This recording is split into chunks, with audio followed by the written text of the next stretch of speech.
Good day mga paps, for today's video mag DIY na sad ta. So ilis taog, sprocket, and then chain sa atong motor.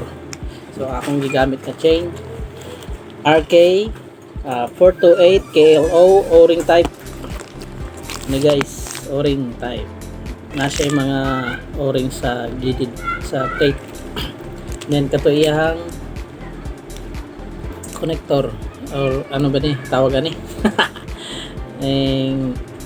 pang sumpay, tapos si apple grasa. So ang akong gigamit nga sprocket is stock lang para sa Raider. So banan ko nyo guys, tao na to ni dito sa gas. Peace out.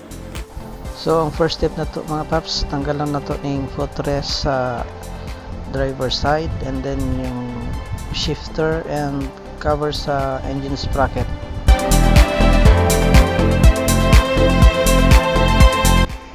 Tanggal na ito ng cover sa sprocket, isunod na itong ligid, tanggalon.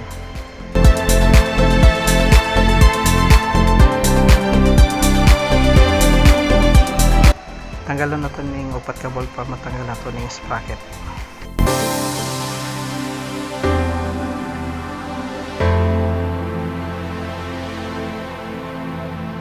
Pagka man na itong tanggal sa lumang sprocket, itawday na ito ng bago.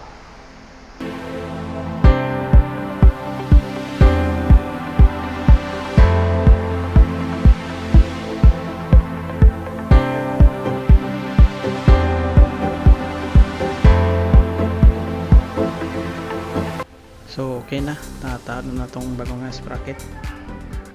Human din na po ito sa engine sprocket, tanggal na itong kabul para matanggal na ito ang sprocket. Pagka human, ito na yung limpyohan ng engine para pag taod sa sprocket nga bago, limpyo na siya. So tanggal na itong mga balas o mga lapok nga nagpilit sa engine. After na ito mataod ang bagong sprocket sa engine, ato na pong isunod ng kadena, atong tanggalon, putlon sana to. So mga na guys, tanggalon na ito ng lock sa kadena para maputol na ito siya. Tapos i-ilis na itong bago.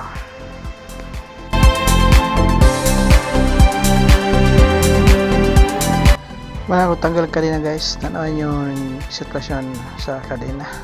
Tapos tinipisa na siyang roller, hapit na maputol. So goods lagi na ilis tag bago. Dayon bago na to itawod ang kadena ato sa nita, ibalik ning ligid para masukod na to sa kataas atong putol sa kadena para di maalanganin. After na to matawod ang ligid, tawod na to ning kadena para maputol na nato. Sukdon sa nato ni siya kung sa kataas atong putolan ni.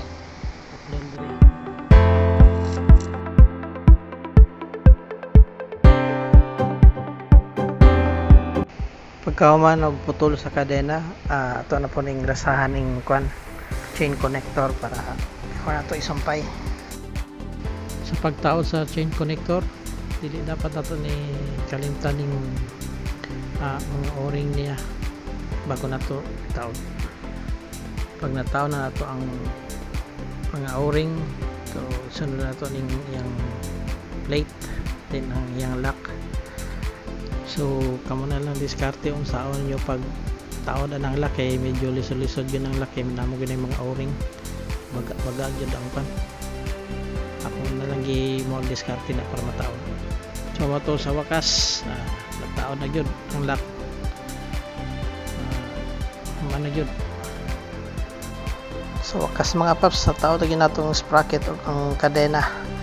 Pa-support na lang po ko sa akong video o page. Salamat, bye bye.